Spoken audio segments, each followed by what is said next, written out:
Welcome to China Horse Business, the one and only podcast focusing on the booming Chinese equine market. Bringing to you by two experts of Chinese equine industry, Zoe King and Wen Li, from Shanghai and Beijing, introducing China to the world. Hello, Zoe. It has been a while. How are you? Hi, Wen. I'm doing good. Indeed, we have a couple of weeks interruption of the show because of the 1st May public holidays in China. It has felt a long holiday. Where have you been? Well, I went to Hong Kong for several days, first time after 3 years COVID time.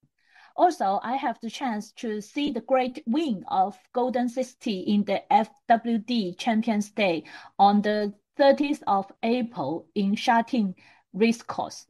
It was a magical moment. Golden 60 is such a legend of Hong Kong racing. It is owned, trained, and ridden by all Chinese professionals, a true example of Hong Kong racing development. Totally. And Hong Kong Jockey Club does not only satisfied by the great achievement in Hong Kong, it also wants to tie up with mainland racing and equestrian industry. Let's get to know more about its recent move in mainland in today's China news. Hong Kong Jockey Club signed a supplementary framework cooperation agreement with the Chinese Equestrian Association, CEA.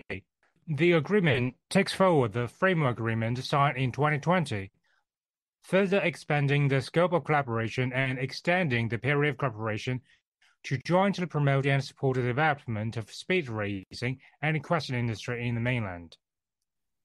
In this agreement, Hong Kong Jockey Club commits to promote the strategic operation in speed racing and equestrian industry, as well as extending the cooperation until May 2028. The club plans to provide sponsorship for the CEA to hold a high-grade China speed racing competitions with properly registered competing horses and at an appropriate venue, and offer technical workshops during the event to upskill invited industry participants. In addition, the club and the CEA agreed to collaborate in equestrian talent training, including providing development opportunities in training and competitions for young people in mainland Hong Kong. The club also plans to work with the CEA to organize some of the FEI officials training in the Greater Bay Area, so as to jointly support the development of equestrian talents in the mainland Hong Kong. Another traditional horse racing region in China has to be Inner Mongolia. In today's China Club session, let's take a closer look at Inner Mongolia Horse Industry Association. It is a regional association registered under the Bureau of Agriculture of Inner Mongolia.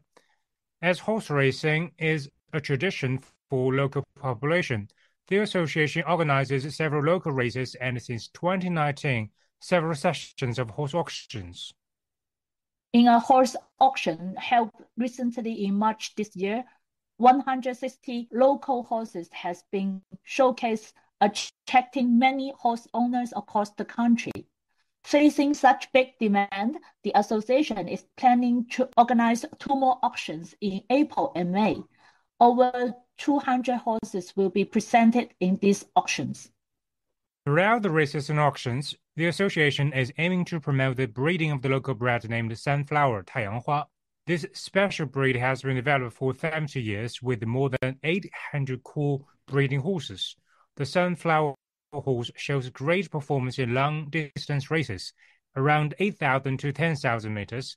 It is a popular breed among local breeders and professionals. Nice to see more Chinese-bred horses making more value for breeders by taking active part in races.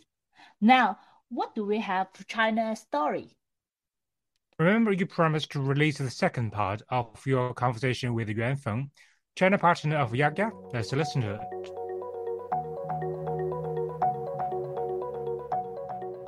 Well, now let's put spotlight on your business models, your go-to-market strategies in China. So I know Yak Yak is a new brand created, set up in Sweden recently. You are representing them in China. So in terms of go-to-market strategy, what kind of distribution strategy or distribution channels have you decided for the market, and why? Brand just started to arrive the China market, start telling stories last month in March. So in the near future, we are actually looking into building Yakia's China's own e-commerce system. So mostly we'll be distributing online digitally through our own e-com systems.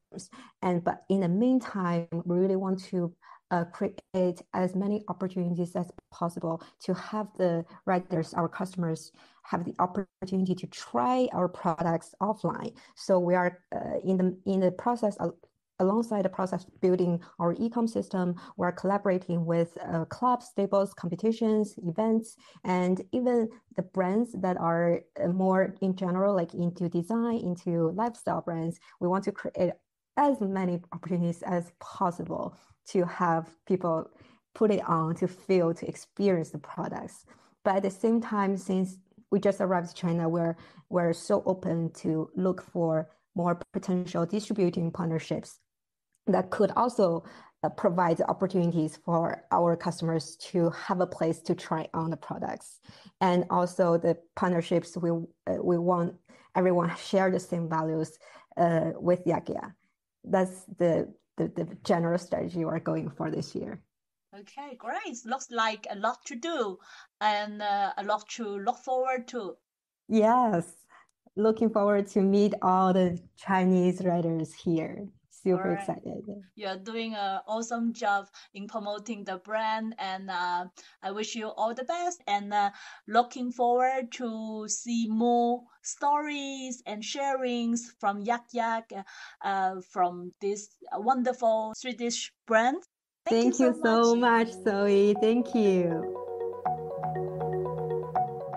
All right, that's all we have for today. Please stay tuned for our weekly podcast on Apple Podcasts or wherever you listen to podcasts.